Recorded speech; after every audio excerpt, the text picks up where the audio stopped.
السلام علیکم dear students, آج ہم ایک نئی لیکچر سیریز کو سٹارٹ کرنے جا رہے ہیں جو کہ تھیوری آف ریلیٹیوٹی کے بارے میں ہے۔ تھیوری آف ریلیٹیوٹی کے بارے میں یقیناً آپ لوگوں نے بہت کچھ سن رکھا ہوگا اور اس کے بارے میں آپ لوگ جاننا بھی چاہتے ہوں گے۔ تھیوری آف ریلیٹیوٹی کے بارے میں ایک عام رائے ہے کہ اس کو سمجھنا بہت مشکل ہے یا آپ لوگ اس کو انڈرسٹینڈ نہیں کر سکتے، تو ایسا کچھ بھی نہیں ہے۔ اگر آپ کسی بھی چیز کے لیے کوشش کریں تو آپ اس کو سمجھ سکتے ہیں۔ تو جو لیکچر سیریز ہے اس میں ہم تھیوری آف ریلیٹیوٹی کو بھی سمجھنے کی کوشش کریں گے آسان الفاظ میں کہ یہ تھیوری ہوتی کیا ہے، یہ کیوں دی گئی، اور اس تھیوری کی وجہ سے ہماری ڈیلی لائف کے اوپر کیا امپیکٹس آئے، اور اسپیشلی فزکس میں تھیوری آف ریلیٹیوٹی نے کیا کردار ادا کیا۔ تو اپنا لیکچر سٹارٹ کرتے ہیں۔ پھر سب سے پہلے what is theory of relativity? So theory in which we see observe things relative to each other. Theory of relativity اس کو اردو میں نظریہ اضافت کہتے ہیں۔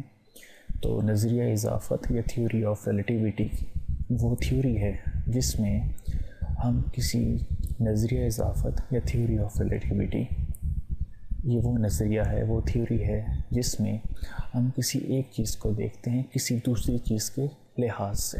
مطلب یہ کہ اس بات کو اگر ہم سمجھیں گے کسی ایک چیز کو کسی دوسری چیز کے لحاظ سے دیکھنے سے کیا امپیکٹ پڑتا ہے یا کیا چینجز پاسبل ہیں، تو اس بات کو سمجھنے کے لیے ہم ایک مثال کو سمجھیں گے۔ فرض کریں کہ دو اسٹوڈنٹس کار کے اندر بیٹھے ہوئے ہیں جبکہ ایک تیسرا اسٹوڈنٹ کار کے باہر کھڑا ہوا ہے۔ جو دو اسٹوڈنٹس کار کے اندر بیٹھے ہوئے ہیں وہ ایک دوسرے کے لحاظ سے حالت سکون میں ہیں، ریسٹ میں ہیں، جبکہ جو باہر کھڑا ہے وہ بھی ریسٹ میں ہے۔ کچھ دیر کے بعد کار چلنا شروع کرتی ہے۔ جب کار نے چلنا شروع کیا تو جو اسٹوڈنٹس باہر کھڑا تھا کار سے، اس کے لحاظ سے جو دو اسٹوڈنٹس کار کے اندر بیٹھے تھے انہوں نے اپنی پوزیشن کو چینج کیا۔ مطلب کہ پہلے وہ اس کے پاس کھڑے تھے، اب وہ اس سے دور چلے گئے، جبکہ جو دو اسٹوڈنٹس کار کے اندر بیٹھے ہوئے ہیں وہ ایک دوسرے کے لحاظ سے انہوں نے اپنی پوزیشن کو چینج نہیں کیا۔ تو مطلب کہ وہ ایک دوسرے کے لحاظ سے ریسٹ میں ہیں۔ تو ایک اسٹوڈنٹس کے لحاظ سے جو کہ باہر کھڑا ہے، پہلے دو اسٹوڈنٹس نے حرکت کی، انہوں نے اپنی پوزیشن چینج کی، جبکہ آپس میں ایک دوسرے کے لحاظ سے وہ دونوں ریسٹ میں ہیں۔ سو اس سادہ مثال سے ہم یہ سمجھ سکتے ہیں کہ کسی بھی لحاظ سے کسی چیز کو دیکھنا، کسی ایک لحاظ سے یا کسی دوسرے لحاظ سے، یہ بہت ہی زیادہ ڈفرینس کریٹ کر سکتا ہے۔ سو آگے چلتے ہیں۔ How many theory of relativities are there? تو اسٹوڈنٹس، تھیوری آف ریلیٹیوٹی کوئی ایک تھیوری نہیں ہے جبکہ یہ 3 تھیوریز ہیں۔ سو جو فرسٹ تھیوری ہے وہ ہے نیوٹنس تھیوری آف ریلیٹیوٹی اور گیلیلین انویرینس، جبکہ جو دوسری ہے وہ Einstein special theory of relativity جو کہ آئنسٹائن نے 1905 میں دی تھی، جبکہ تھرڈ جو ہے وہ ہے آئنسٹائنز جنرل تھیوری آف ریلیٹیوٹی جو کہ انہوں نے 1915 میں دی تھی۔ تو آج کا جو ہمارا ٹاپک ہوگا وہ ہوگا نیوٹنس تھیوری آف ریلیٹیوٹی اور گیلیلین انویرینس۔ So, Newtonian theory of relativity. This theory is not given by Albert Einstein. It was existed before him. تو اس بات کو آپ لوگوں نے سمجھنا ہے کہ جو تھیوری آف ریلیٹیوٹی ہے اس کا آغاز البرٹ آئنسٹائن سے نہیں ہوا، بلکہ یہ آئنسٹائن سے پہلے بھی موجود تھی۔ This theory was based on Galileo's law of inertia. جو تھیوری ہے یہ گیلیلیو کے لا آف انرشیا کی بنیاد پر ہے، جو کہ ہمیں یہ بتاتا ہے کہ اگر کوئی باڈی ریسٹ میں ہے یا یونیفارم موشن میں ہے تو وہ اپنی حالت کو تبدیل نہیں کرے گی جب تک کہ کوئی بیرونی فورس اس کے اوپر عمل نہ کرے۔ It is similar to Newton's first law. So, Newton's laws and all those laws that originated from Newton's laws also obey this theory. Newton کے قوانین اور تمام وہ دوسرے قوانین جو کہ نیوٹن کے لاز سے مل کے بنے ہیں وہ سارے گیلیلین، وہ سارے نیوٹن تھیوری آف ریلیٹیوٹی کو اوبے کرتے ہیں. We can say that classical mechanics is valid in Newtonian relativity. Classical mechanics جو ہے وہ نیوٹنس کے لاز کے اوپر بیسڈ ہے. کلاسیکل میکینکس جو ہے وہ نیوٹونین ریلیٹیوٹی کو اوبے کرتی ہے. In this relativity theory, we deal with objects moving with speed much less than the speed of light. Newtonian theory میں ہم جو آبجیکٹس لیتے ہیں جن کو ہم اسٹڈی کرتے ہیں ان کی رفتار بہت کم ہوتی ہے بنسبت روشنی کی رفتار کے. روشنی کی رفتار یا اسپیڈ آف لائٹ جو ہے اس کو سب سے تیز مانا جاتا ہے یونیورس میں. اس سے زیادہ کوئی بھی کسی بھی چیز کی اسپیڈ ابھی تک آبزرو نہیں ہوئی. تو جو نیوٹنس تھیوری آف ریلیٹیوٹی ہے اس میں ہم جو بھی آبجیکٹس لیتے ہیں ان کی رفتار اسپیڈ آف لائٹ سے بہت کم ہو. Principle of Newtonian relativity. Laws of mechanics must be same in all inertial frame of reference. تو نیوٹونین ریلیٹیوٹی کا جو فرسٹ پرنسپل ہے وہ یہ ہے کہ میکینکس کے لاز جو ہیں وہ تمام فریم آف ریفرنس میں، تمام انرشیل فریم آف ریفرنس میں سیم ہونے چاہئیں. اب یہ ہمارے پاس دو ڈفرینٹ سسٹمس ہیں، دو ڈفرینٹ فریمز ہیں جس کو ہم نے ایکس وائی زیڈ اور ایکس پرائم وائی پرائم اور زیڈ پرائم سے ڈینوٹ کیا ہوا ہے.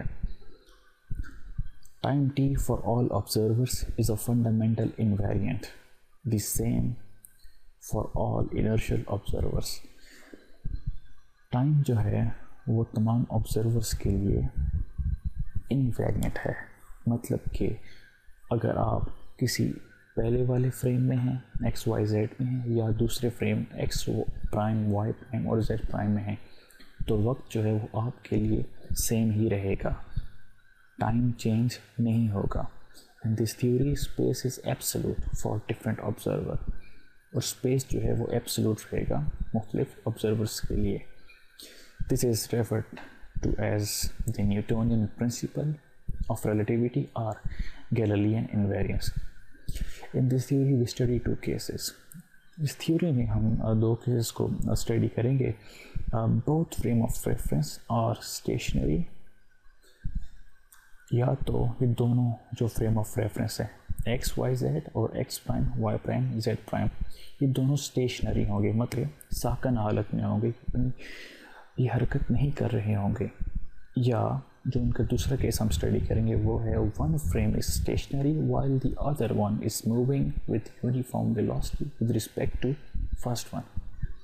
جبکہ دوسرا کیس یہ ہوگا کہ جو فرسٹ ہے ایکس وائی زیڈ جس کو بلیک کلر سے ڈینوٹ کیا ہوا ہے یہ فریم ریسٹ میں رہے گا، جبکہ یہ جو دوسرا فریم ہے ایکس پرائم وائی پرائم اور زیڈ پرائم یہ حرکت کرے گا، یہ موو کرے گا with uniform velocity with respect to this frame.